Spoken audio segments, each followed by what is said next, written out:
Hello, everyone. Welcome back. I want to welcome Dmitry Baranovskiy to our very first episode of Web Components in Space. First of all, I want to make sure, I actually do work with you. I want to make sure I've been pronouncing your last name right all along. It is Baranovskiy, correct? It is. Let's say it is. Let's say it is. Could you just pronounce it right for me then? Well, it's Baranovsky. Okay. I So, mean, yeah, it sounds good enough for so for my bad American accent, it sounds good enough. Yeah, well, there's some sounds you can't pronounce naturally, so that's okay. As Right. much as I cannot pronounce some of the English sounds. So Cool. Well, so I know personally you live in Australia today, and I like our space lab is orbiting the Pacific Ocean right now. So we have a direct feed right into Australia right now. So that's great. But what brought you to Australia? I know you're not natively from there. yes, that's kind of obvious from my accent that I'm not native to Australia. But yeah, I moved to Australia almost 20 years ago. So Mhm, that's was a long time. And well, I moved from Ukraine, mhm, and the life in Ukraine was tough back then, and it was hard to find a job. Basically, the things have changed many times, tenfold since I moved away. But as everybody knows, it didn't get better eventually. So I'm actually happy that I moved and moved my family and uh, well, it's part of my family. Some part of my family is still there, but mhm. yeah, it kind of was no brainer. And yeah. When I was working on the East Coast of the US, like I felt a little like disconnected from the tech scene, being that the entire tech scene is in the Bay Area of California. And I like now that I'm living here, I feel a lot more connected with the tech scene. Whereas back on the East Coast, it just kind of felt like, oh, everybody's doing cool stuff out there. They're doing like crazy things. I don't know. Like, how do you feel in Australia? Is the tech scene alive kind of there as well? Basically in Australia, like first of all, in Australia there is a Sydney and there is the rest of Australia, Mhm. and the Sydney is okay. The other towns, as far as I heard, is very sleepy in many terms. So in Sydney is doing well, but in Sydney also, like if you want to work in a big respected company, Mhm. then there is for a while there was Atlassian and there was Google Office, Okay. and that's it, now there is probably Canva, uh, maybe the other couple of startups, but startups are always gambling, like would they live or not? And yeah, there are banks. So it's basically like yeah, it's not very much happening over there. Mhm. But yeah, so like currently I work for Adobe, so I don't really I don't really work for local companies. And eventually it's I think it's a fate of many developers here in Australia. Then as soon as you grow up out of here, then you start work remotely with US companies. And where did you work before Adobe? Well, I worked for Atlassian for a while. Oh, I worked for XTGS, mhm. which is Sencha now. Okay. Oh, I remember them. I remember them back in like the Flash days as HTML5 was kind of taking off. Yes, I worked there for not for a long time, but I have a pleasant memories. I have a very rough start here in Australia. So I used to work on a factory as a Mm, computer assembler. mhm, And when I just arrived, it was like a tough day. It was 2004. mhm. So it was like a not very good days for looking for a job in a new country where you just arrived without having much language and not much money Mhm. and everything. So .com just popped and everything was falling down. Yep. No, But I so struggled yeah, myself. I struggled myself when the bubble popped. Like I remember I was having trouble finding jobs and like I was doing freelance gigs and they weren't paying because I wasn't a good businessman. So yeah, I feel that. yeah, yeah. We all not very good businessmen. Like I don't like doing business. It's not my cup of tea. And speaking, so you joining Adobe, I remember. So I think I saw you present on something way before I joined Adobe, and I think you were at Adobe by then. I remember going to maybe Adobe Max, I'm not sure, and seeing someone present on Raphael JS, right? And that was you, I think. Yeah, I think so. I think I had a presentation on Raphael GS back in the days. Could you explain Uh, like what Raphael is? Oh, Raphael is an ancient library which was helping you to do things, to draw in Internet Explorer 6. Mhm. So you can draw things that uses SVG for all the modern browsers, and it uses VML, which was proprietary Microsoft Okay. thing for drawing, and it has completely different API. Hmm. And this API is not documented anywhere. But basically, it was like, yeah, you just draw a circle and draw a circle depending on the browser you're using, and that allows people to actually do some programmatic drawings on different browsers without thinking about the differences. I never even knew. So I am not that I love SVG, but I was never that into it. So I never really looked at your Raphael project that well, and I didn't realize it was kind of a jQuery for SVG. I didn't Kind realize. of, yeah. Yeah. Yeah, it was a jQuery, sort of like, I wasn't inspired obviously by jQuery. If you look at the API, it's very similar to jQuery. Oh, Mhm. because I still think jQuery has a great API, so why not? And but the main like the core thing was that you can draw things in IE6 Mhm. as well as everywhere else. And that allows people to suddenly draw things, to create something which before that library was next to impossible to make. But it's allowed people, it's opened up many possibilities. It's outdated now because nowadays nobody have problems with IE6, and the whole point of library was not that it's convenient to work with SVG, which is also true, Mhm. but the fact that it works on all the browsers. That's cool. So where did I know from personal experience with you that you're awesome at working with SVG. So is that kind of like your love of SVG just carried you through different types of things, including the halftone thing? Like it. Basically, yes, I started with SVG back in 2001, Mhm. and 2001, just you'll feel what it is. It's Netscape 4. So yeah, it's Netscape 3 was still out there, but Netscape 4 was just released, so it was but you still have to keep Netscape 3 in a scope. But yeah, we back then Flash wasn't a thing. It was Flash 4, Mhm. and you still need the plugin, and plugin wasn't installed on your computer by get-go. You have to download and install it. So, and to play with SVG, you need to use Adobe SVG Viewer, and that's Mhm. how like this Oh, whole wow. circle. I don't remember that. I forgot Adobe had an SVG viewer. Yes, it was Adobe plugin, Adobe SVG Viewer, and to make SVG actually work, you need to write JavaScript inside the viewer. So you have to write script tags, and viewer was going through the script tags, so you can write the SVG, JavaScript in there. And this is when I start writing JavaScript, Mhm. because back then in the browser you can't really do much with JavaScript yet. Mhm. But inside, like when I this is like first time I ever use like document get element by ID, Okay. just to get to some like, oh, how can I operate with these elements on the page, like all these graphical elements? Can I make them do something? Can I do, oh, actually there is an API. And I was going through the API, like going through the specs, because there was no, MSDN, there was no like Mozilla network, there's nothing, no information. You have to like go through some shady websites. There's some people wrote something, and you like taking it bits by bits and trying to play in the console. Oh, there was no console. So Yeah. Wow. And so let's fast forward to the halftone work you've done. So first of all, can you explain what a halftone is? Like, do you have history on that, and like kind of why you wanted to start working on halftones, and what led you to the experiments?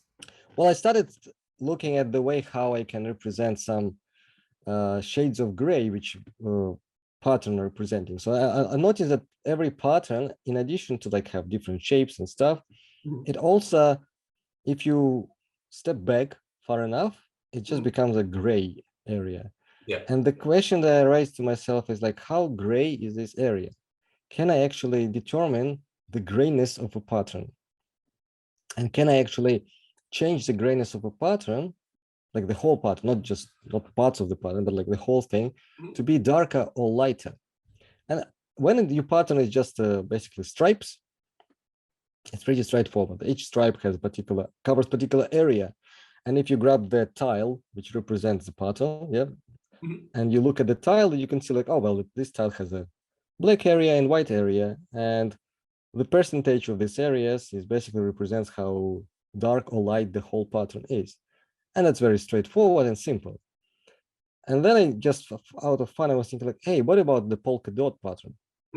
When you have a circles, and circles are interesting because they, until they overlap, it's easy to calculate, but then they start overlapping. When you increase the size, they touch each other, and at this moment, you still, it's not purely black because you still have these triangular shapes of white space between, between the circles.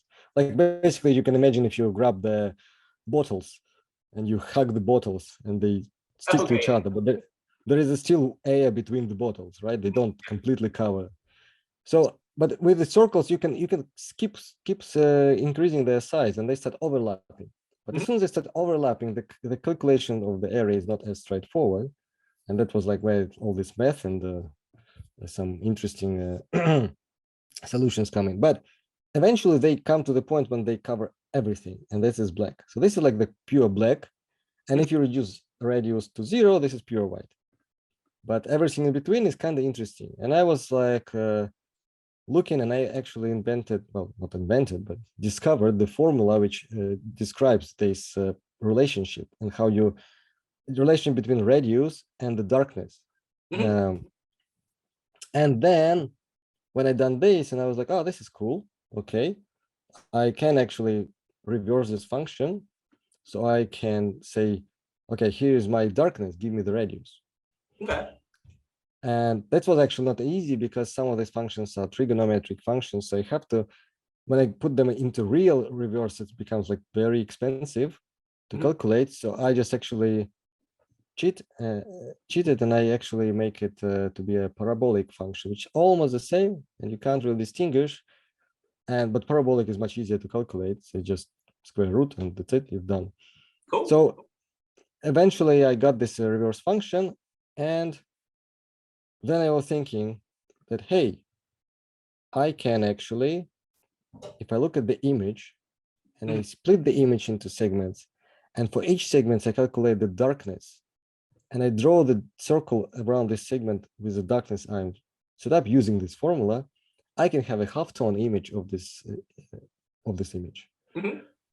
And that's where I was just playing with it. It wasn't like, I didn't want to create halftone project. I was just playing with the darkness and to test it, to see like if it's really displaying me the right values. I was thinking like, oh, if I do this, then each circle itself will represent the darkness for this particular area. And then if you step far back, far enough, then you should be able to not see the dots, but see the image as it is.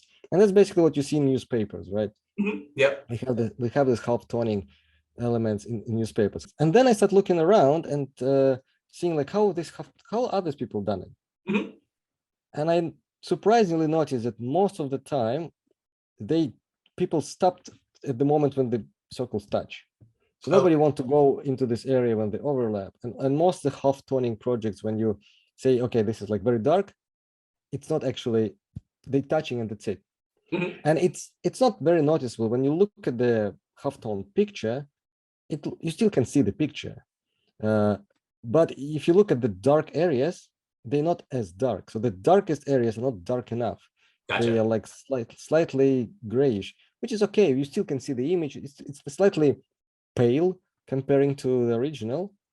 So if you actually print the original photo and then you print the halftone photo, 10 steps back, so you can't see which one is which, the halftone one will be pale comparing to the original. If you use my formula, they look exactly the same. You can't see the difference. Actually, I want to talk about, you've put a few different experiments, including the halftone one, on this site called Observable HQ. Before you started talking about that to me, I'd never really heard about it before. Can you talk about why you put your experiments there and kind of what it's a place for? Well, Observable, it's similar to the like people use CodePen for this, playing around and creating some experiments. And Observable is kind of similar and different at the same time. It's different that you don't really write the code there, but it's like very, very advanced Excel spreadsheet. Okay. With just a single column. And in each column, you can create a variable, and then you can reference this variable elsewhere. And when one variable changed, then it's causing like the effect of like, oh, everywhere this variable was changed, it's also get executed. This cell can get executed. So you create like a bunch of cells. Your cells could be as complicated as like a equals 5 to like the whole bunch of code within. Or it could be like just SVG, which represents the variables and their positions. And you don't need to worry about updating this SVG because the whole SVG cell will be updated as soon as you change these variables. Because variables change, then SVG will change, and you don't need to worry about. So it's like you don't need to worry about React or whatever library you use. It just Observable does it for you. And I like it because I can move very fast there. I can create some things very, very quickly without worrying about like all these relationships and what the library to use and how to package it and how. And then at the end, I have something I can show, I can share. I don't need to, I can put some sliders, you know, and the sliders will automatically connect to the things, and you drag the sliders, something changes graphically, and I can make it like very fast. I mean, it almost looks like a blog platform combined with CodePen, which you mentioned before. And that's it's you can use it as a blog, so you can create like just a text with some etc. I just feel like I can move really quick, and I can create some experiments there very quickly. Some of them I publish. I know you showed me some chess stuff before, which was really cool. Oh yeah. I was playing with the chess. I created so I grabbed like every chess game is described in PGN, portable game notation. Okay. And basically just move, you know, E4, D5, you know, bishop to G7, whatever. And then when you look at this game notation, you can restore the game basically.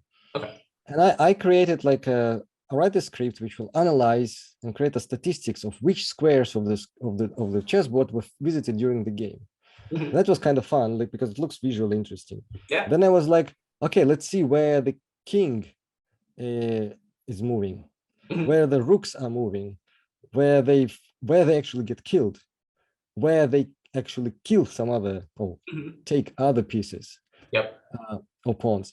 And after that, I was like, oh, what about we give like more statistics, like what the moves were there, what the openings were played, because each opening, and in chess there are different openings. Each opening has particular positions on the board, which you select. Oh, this is this opening, but then you can make a move and traverse into different opening. And basically, I just calculate like how many moves of each opening you played, and the longest is the actual opening. The last is the actual opening you played. And then like what the end games, because sometimes the chess game is finished very quickly with a checkmate in the middle, but sometimes you get to such a thing that's called end game, when you have like, let's say 2 rooks left and kings, or king and queen, or king and bishop, or king and 2 bishops, or king and 2 knights, or all these different combinations of famous end games.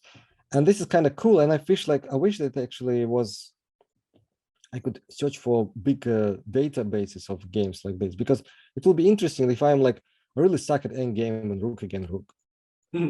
So it will be cool to look at some grandmasters games where they finished with rooks against rooks to see how they solve particular tasks, because this is something you can't find. All right. Well, Dmitry, that sounds like a lot of work and a lot of math that went into the creation of a lot of the stuff you're doing. And I'm really impressed with, you know, the combination of like using SVG, these clean vector graphics, and using math to just like, it's almost generative art if you think about it. And it's really cool, and we're going to show some stuff overlaid as you're speaking about, especially the chess stuff you showed. But I don't want to take up any more of your time. But but I do want to emphasize that again, this is a lot of hard work you put into this, and a lot of math knowledge.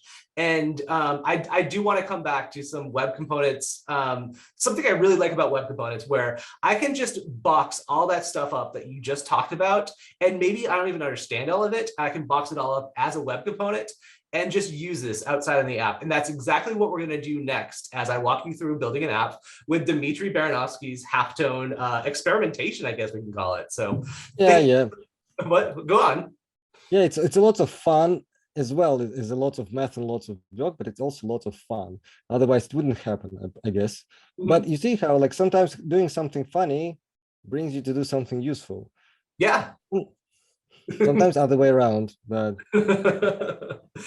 So before I let you go, is there, I mean, do you have a blog? Do you have a Twitter handle? Anything you want to put out there so people can look you up? I have a blog. I don't write anything on it, so Okay. you don't need it, I guess. I, I have a Twitter handle. I have an Instagram account, but yeah, Instagram is mostly personal, not private, but mostly personal. And on Twitter, yeah, I tweet sometimes, but Okay. What's your handle? yeah, it's Dmitry Baranovsk. It's Baranovsk because my full surname, they truncated it. When I joined Twitter, they have longer limit for the characters, so I have full name, and then they introduced limit and they truncated my surname. I even was once listed to some conferences Dmitry Baranovsk because they thought this is my real surname. So yeah, it's Baranovsk. Cool. Right on. Well, thanks a lot. Thanks again for joining us. And have a great day. You too. Enjoy your flight. Enjoy my flight back from space. It's not happening anytime soon, but yeah, thanks.